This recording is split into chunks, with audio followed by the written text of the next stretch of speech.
gentlemen, it is 9:15, and Alan Zering had conveyed his inability to be here today, so I think we are all assembled, and we should call the meeting to order. And Molly, you'll do the roll call, please. Yep.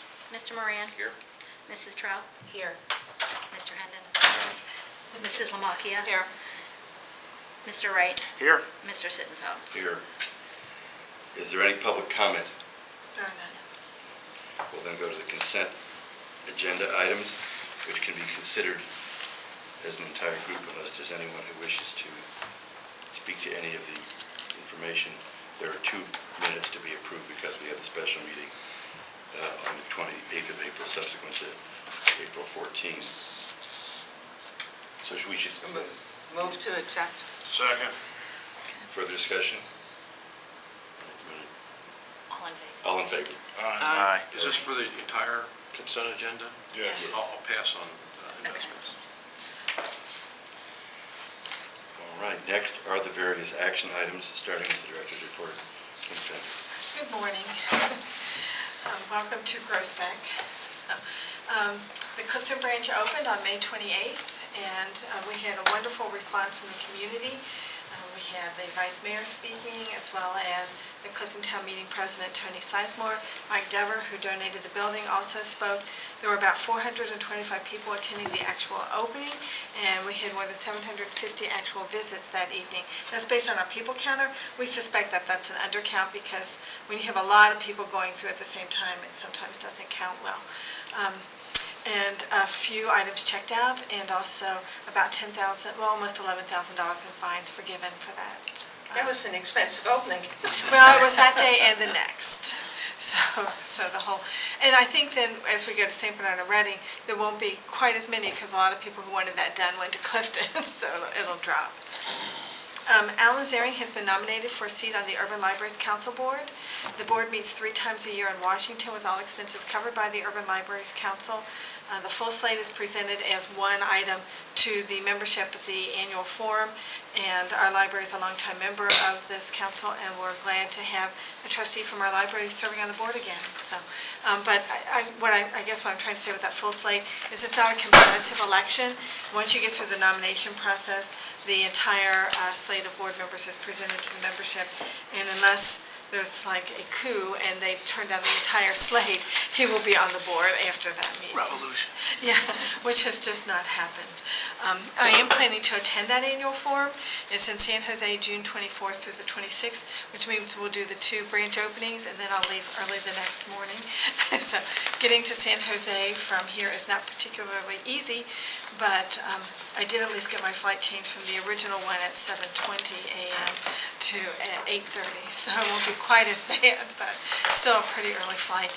It's a great opportunity to meet with the directors of the other large metropolitan libraries across the country, and they also present their top innovation awards, and we were a top innovator in 2012 for our virtual information center. The Urban Libraries Council, the Institute of Museum and Library Service, and the American Library Association have joined together on something called the White House Connected Library Challenge. And this is an initiative to get library cards into the hands of all the children. And since this is on our strategic plan already, we're very interested in participating in this. However, our library is a little bit different than most libraries in other parts of the country. We are not part of the city or county government. So one of the requirements is that you have either a school superintendent or a mayor or a county executive sign on to this as a partner.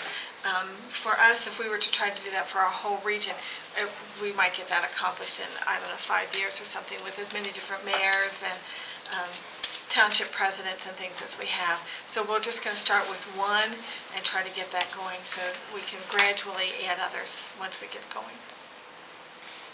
The state budget process continues, and by the time we meet in August, we'll have some idea of what's happening with library funding for the next state biennium. Every 2 years when they adopt a new state budget, they reset the public library fund percent. And so over the past several years, as you all I'm sure remember, that has generally decreased, and the amount received from the PLF in 2014 is the same as what we received in 1996, which is a pretty stunning figure to tell. And when I tell them that, they're kind of surprised. It's really difficult to estimate how much a percent of the GRF might generate for the PLF because they make tax changes in this budget each year, and so it's difficult to estimate what that impact will be on the state's revenue as a whole. So, as introduced by the governor and passed by the House, the PLF percent increase would increase over the next 2 years. The Senate is currently hearing testimony, and we've already presented testimony to the Senate Finance Higher Education Subcommittee, and I go tomorrow to testify before the full Finance Committee of the Senate about keeping the PLF percent that the House and Governor recommended, and then it goes from the Senate to the Conference Committee, and then to both the Senate and House for a vote. So this is kind of our last chance to get that funding we would like to have in there. It's really complicated. I tried to explain that. Artworks is doing a temporary art installation at the main library. This is part of that Cincy Ink project. You might remember we talked about this before, how we had postcards and people could write a part of a poem about the city of Cincinnati, and then some people had it tattooed, portions of it.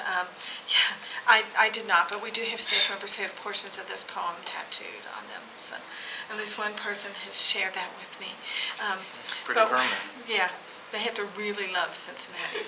So, we've been asked to display a line from the poem on our windows using vinyl letters, so it's nothing that would damage the building or be permanent in any way. There's also no cost. Our portion of the poem reads, "And I promise there are still stories to tell and to tell," which is a nice poem for us to have on our building. The letters will be affixed by the end of June and remain in place until fall. I did attach for you to look at where those would be placed. I think they'll be really visible and draw a lot of people to us. We're working with the Dainers on the people who founded the summer camp reading, and you know them also from the foundation board, and the donors of the Bunny Dainer Prize, to submit a proposal to transform Cincinnati to expand the number of locations offering summer camp reading from 10 to 20 total sites, and add a school year tutoring program at those 20 sites. And it would be started with each student receiving 1 hour of tutoring each week. The program is specifically for struggling second and third grade students, and we have to have our proposal in by the 15th, so a week from yesterday. It is almost finished. It's a complex proposal. They have very specific requirements about how many words, and you have to answer specific questions, but it's almost done. At its annual Settlement Day dinner on May 15th, the Reading Historical Society presented the library with a Community Service Award, and they noted our 88 years of service to the city of Reading.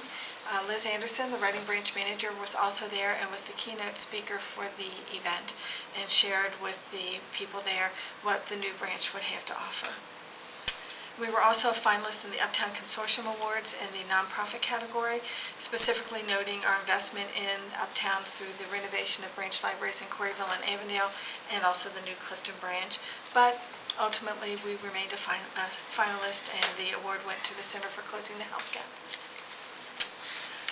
We are working with a number of people in the community to bring a new program that was started in New York that puts books in barbershops to encourage young African-American boys to read. We'll be using our outreach services department to put those books into the barbershops that are being selected by the Avondale Comprehensive Development Corporation, and we'll see if this does indeed encourage young boys to read more.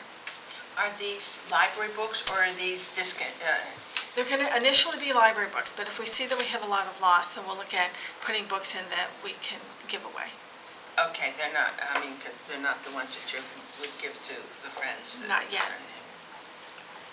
Just a little update on some marketing. You may hear radio or see billboards about our summer learning program, so I wanted you to know those were coming up. We got a really good contribution from the purchase of the billboard ads, with 25% additional billboards, so you should see a lot of billboards promoting summer learning. And we have found in the past that this really does encourage use. I don't know what's buzzing. Somebody outside trimming. It sounds like always something. And we continue with our email marketing for things like read-alikes and book club messages. So The Anderson Township Library Association is holding its book sale at Nagel Middle School in Anderson Township, June 26th to 28th. The proceeds from their sale support the Anderson and Mount Washington branch libraries.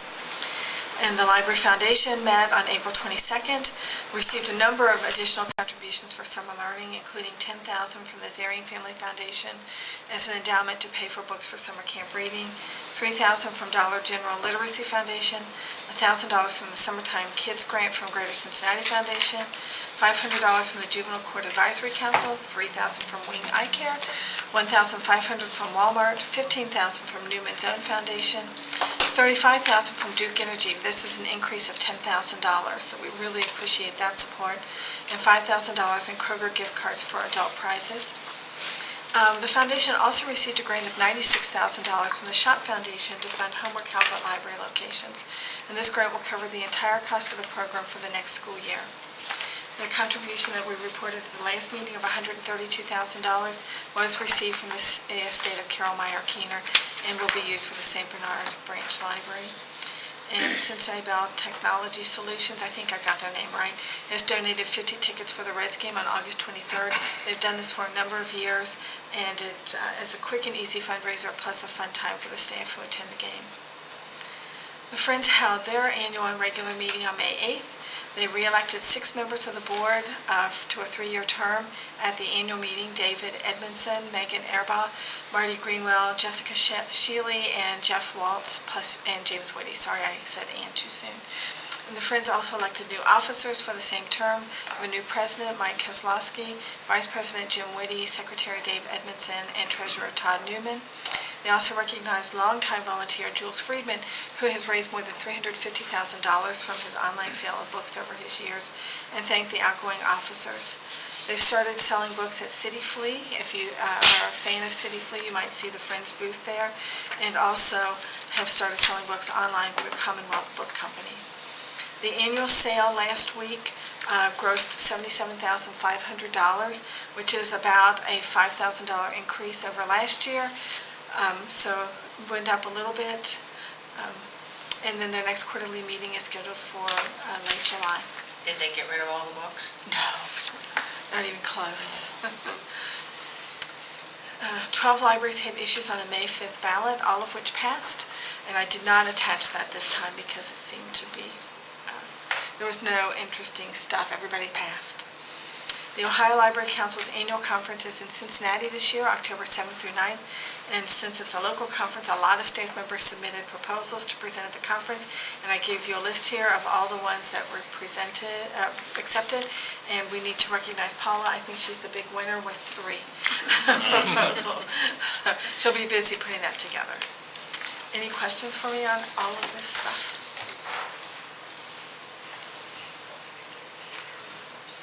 And if we could have a vote, because I'm traveling. I move that the report be accepted. I'll second it. Oops. All in favor? Aye. Next is the fiscal officer's report. The 2015 budget includes a 3% increase in the public library fund. Through May, we've received a little over $15.7 million, which represents a 9% increase from last year and a 3% increase from the year-to-date estimates. The news is positive, but as you know, the PLF can fluctuate. As Kim noted, the budget is in process, and we will prepare a comprehensive budget review at June 30th and report on any potential impact at the August meeting. The 2014 audit, the auditor estate has completed their audit. There were no findings, adjustments, or management letter comments. A draft was sent to all the board members on May 27th. We are in the process of completing the CAFR. I have one here, and if anybody wants one, let me know on the way out. The report was released yesterday, and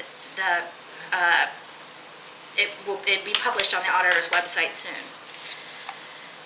The library received a notice regarding the small claims case. The complaint has been filed by the previous tenant of the property on Montana Avenue that we sold last year. We transferred the deposit to the buyer, but the buyer did not refund that deposit when the tenant moved out, and we have requested that the Hamilton County prosecutor represent us. I did hear back, and they were filing a claim for dismissal, but I haven't heard any more on that. On May 28th, a camera valued at $699 was taken from Makerspace. On May 29th, a laptop. It was It's not a about 2 laptop. days. It's, And all in all in one. Okay. Valued at $669 was taken from the children's area at the Clifton branch. Library Operations is reviewing their security procedures with regard to the all-in-one. All the machines will be tethered with locking devices. The fiscal officer requests a release of personal liability related to the theft of these items. Need a motion to accept? Move to accept? Second. Okay. All in favor? Aye. Next is the Finance and Audit Committee. First of all, I want to say, I feel like my eyes are bionic. I didn't go to the eye doctor for like 4 years, so I went to, missed an appointment, so I got one now. It's amazing. So I can actually, if you got other stuff for me to read, just let me know. But this will be pretty short. The current depository agreements with Fifth Third Bank, U.S. Bank, PNC Bank, Huntington Bank, and Key Bank expire on July 31st, 2015. Staff is requesting authority to seek depository agreements for the period August 1, 2015 through July 31st, 2020 with the following banks, which I won't read, but they're listed right in front of you. The library is currently satisfied with the commercial banking and credit card services provided by Fifth Third Bank and the investment management services provided by U.S. Bank. Therefore, at this time, no changes are recommended. I don't know if that requires a report. Yeah, to do the depository. I move that my report be accepted. And your So moved. enhanced vision. Exactly. All in favor? Aye. I'll pass on that. Okay. Human Resources. Educational leave policy. It is the policy of the Public Library of Cincinnati and Hamilton County to grant a staff member an education leave for an education program deemed beneficial to the library. Staff members who have worked for the library for a minimum of 1 year are eligible to apply. This has already been approved, or do I have to make a motion to approve What it? we're recommending is that it be changed to include part-time staff as well as full-time. So I make a motion to approve that. Do you want to do the rest of the Okay. report? You do do that that first, report. okay. Yeah. Okay. It's not going. Thank you. That's what we just went Yeah, over. I thought so. We finalized the renewal of our group medical and dental benefits with Anthem and MetLife in April. The medical benefits with Anthem increased 4.94% for 2015 and 2016, and the dental benefit with MetLife increased by 3%. We held benefit education meetings for all staff in May to communicate rates and new voluntary benefits plans. On April 24th, 2015, the library received notification of 8 additional discrimination charges filed with the Ohio Civil Rights Commission by Marvin S. Dickman, and 1 additional charge filed on April 28th, 2015. Mr. Dickman had previously filed 7 charges for the same subject of denial to hire. The 8 charges named 6 specific locations: the Madeira branch, Reading branch, St. Bernard branch, Sims Township branch, and 4 cases remain. Robert S. Brown, our labor attorney, who has been working to resolve the previous cases, has responded to all charges. Save the date. This year's Staff and Retirement Recognition Program will be held on Sunday, November 15th, 2015. Now, you want to make? Okay, so I make a move to approve this policy. Second. Any further discussion? All in favor? Aye. Opposed? That's gracious. Library Operations Facilities. All right, the Facilities Committee met on June the 4th. Leases, update for the leases for Mount Healthy. We need to approve renewing Mount Healthy's lease for a 3-year term with years 1 and 2 remaining of current lease amount of $1,795. Year 3 increased by 1.5% to $1,800, and an option for years 4 and 5 at $1,840. 1% increase over year 3. Lease can be renewed or canceled after the initial 36 months with a 90-day notice. Deer Park. Deer Park was proposing, the owner was proposing an increase However, our expert negotiating staff has convinced the owner that the lease amount should remain as it has been in the past. Unused Reading Branch property. Approve replacing Reading's unused portion of land for the market for sale. How much of that, what's the size of that? It's about an acre. Did the friends talk to you about? I had talked to them about it, but they were not interested in trying to build on it because of the cost. Well, I'm not surprised. I have a question too before we go on. Why is there such a difference in the rents between Mount Healthy and Deer Park? Is it the size of the building or? Just the locations. Mount Healthy is in a lodge, it's just the lower level of the lodge, and Deer Park is in a shopping center, so in a it's a shopping retail center. setting. Just a different. Cincy Bike Share Station, approve the bike share station at Clifton and authorize the director to execute a lease for the alignment station to be placed partially on library property. Okay, project updates. Clifton branch opened, as you know, on May 28th. There's a punch list of outstanding construction items that's currently being addressed. Boats Consulting Engineers assessed the lighting at Clifton and confirmed that it's insufficient. They're working to correct the problem. The lighting at the new Reading branch was also assessed and found to be sufficient. Change orders for Gray Bach for $15,000 and some change. St. Bernard and Reading, both St. Bernard and Reading projects are scheduled to be completed and open as reported at the end of April, with ribbon cutting ceremonies at 5:30 on June 22nd, St. Bernard, and June 23rd, Reading. And there are some change orders there that we have to approve. Hems Glass, approve identifying Hems Glass as a non-responsive bidder for future library projects. What does that mean? I'm sorry. We would reject their bids even if they were the lowest bidder because they have not completed their work on time Thank you. or in a workmanlike fashion. Thank you.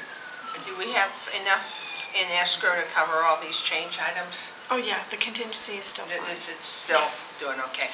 One more question on this. The bike share, or is that, I'm partially on the property. You don't think that will cause any problems of any kind?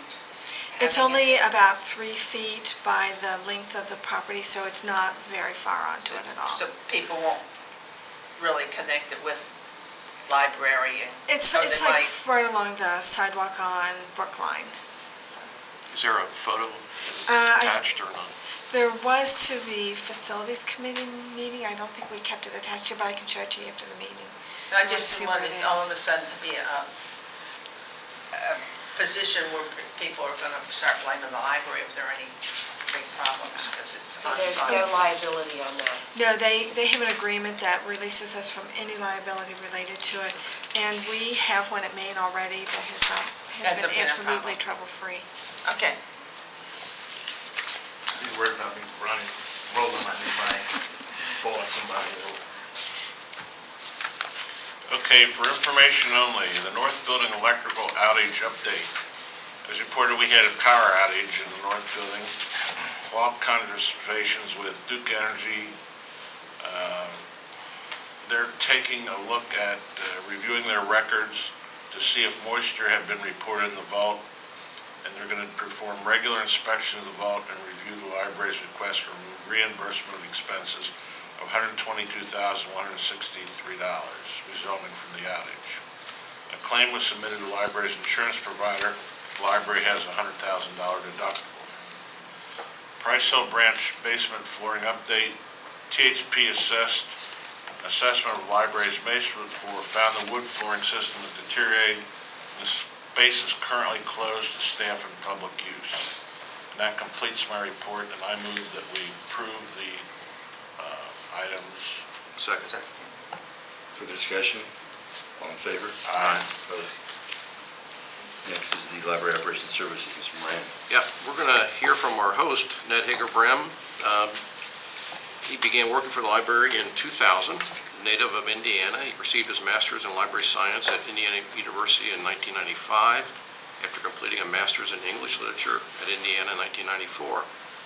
He worked as a reference librarian for the Anderson Public Library in Anderson, Indiana, before moving to Kansas City, where he worked for both the Kansas Public Library, then across the river to Kansas City, Missouri Public Library. In 1997, he was appointed manager of Kansas City's Northeast branch, a position he held for several years before moving to Cincinnati. His first position with the library was a reference librarian in the former fiction and young adult department. He was promoted to manager of the former Bond Hill branch in 2001, the manager of Groesbeck in 2002.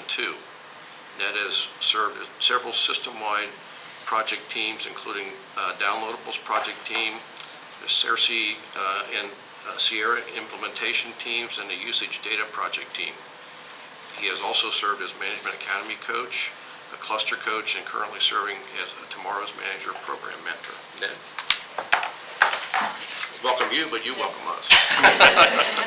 Yes, good morning to everybody. Good morning. I should say that on the microphone. Good morning. Morning. Thank you so much for the opportunity to speak here this morning. We're very honored to be hosting this morning's meeting. We really issue a warm welcome to everybody to the branch on behalf of the entire staff. We are glad to have you. My name is Ned Heger-Brim, and I am the manager here at the Groesbeck branch. I thought that I would take the time that I have this morning to very briefly, I promise, tell you a little bit about the branch, because I think the branch is a little unusual within the library system because of the way that we combine several types of usage in a way that typically do not go together within the library system, and that is very high circulation. We're consistently ranked third in circulation and have been for a few years, right behind Anderson and Sims. Darn them. We're always competing, but we've been the most visited branch with the most computer use for the past straight 4 years. And as I say, those three things just typically don't all go together the way they do here at the Groesbeck branch, and I find that to be a little bit interesting. It's interesting to try to figure out what has led to the branch's success and its high use. The number one thing I think every branch manager would say is that it's my very hardworking and friendly staff and a very library-loving community, but I think that every manager in the system would tell you that very same thing, and I think honestly so, because I think that it's true for every agency through the system. So I don't think that explains the type of use that we see here at Groesbeck. The number one thing I think is that the branch was very effectively planned and positioned and implemented. Without the construction, we're normally very well located by car, bus route, and for people who walk up. And we get a lot of usage of all three of those types of traffic. And I think that the previous branch was very successful for that very same reason, and we are as well. We get a lot of compliments for the large windows that we have and the warm wood finish. People come in and they tell us it just feels very good in the branch. I just learned that it was during a phase of the library where yellow was used very much, so I think that adds to the warmth of the building, and I think that is very true, and we do receive regular compliments from people about that. We have a large number of computer workstations, and that has led, I think, to really serving the demand in the community to see that very high computer use. Our meeting room, which we're in now, is used very, very heavily for all sorts of activities. And I think one of the neatest things that we did here, and now is spreading through the whole library, is the drive-up service window. Nearly 1,000 people use our drive-up service window every month to mainly check out books, but do other transactions as well. And none of that is actually counted in our visitor count, so that's a whole another 1,000 people that come to the branch every month, and I think that they really, really appreciate that, and not just on rainy or snowy days. I think another contributor to the branch's success and its high use is our richly diverse customer base. And I would include in that diversity in age, economic status, race, and ethnicity.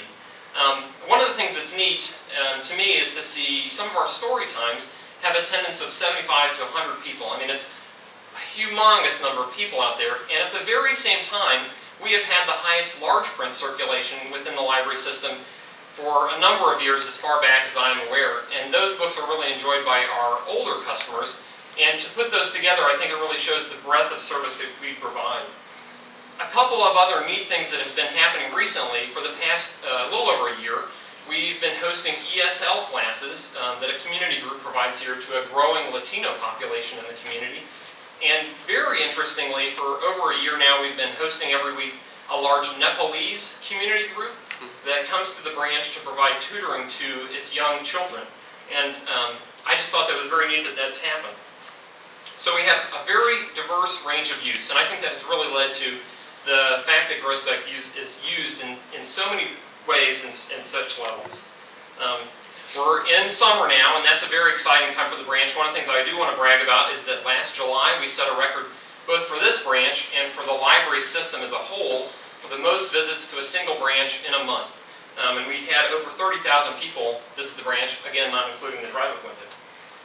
Last summer, 1,850 people participated, adults, teens, and children in summer learning.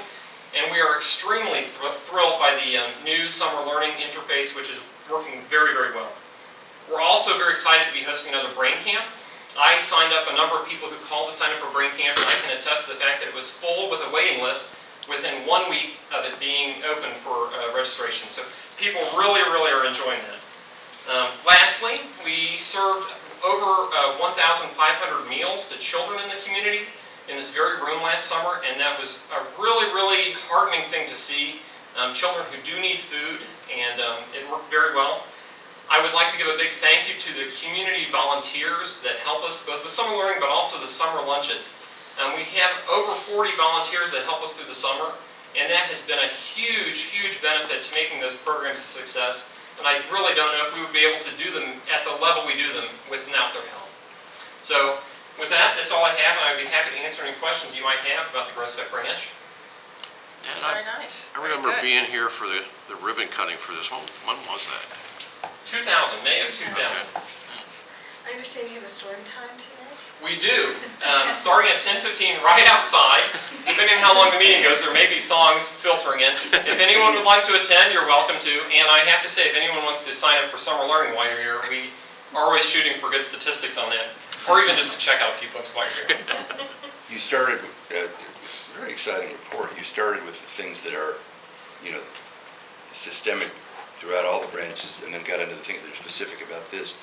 What are the things that could be borrowed by other branches more effectively that have led to the success? You certainly have the diversity you referenced, not within just the library, but obviously within the geographic area. What are the best practices that are transferable?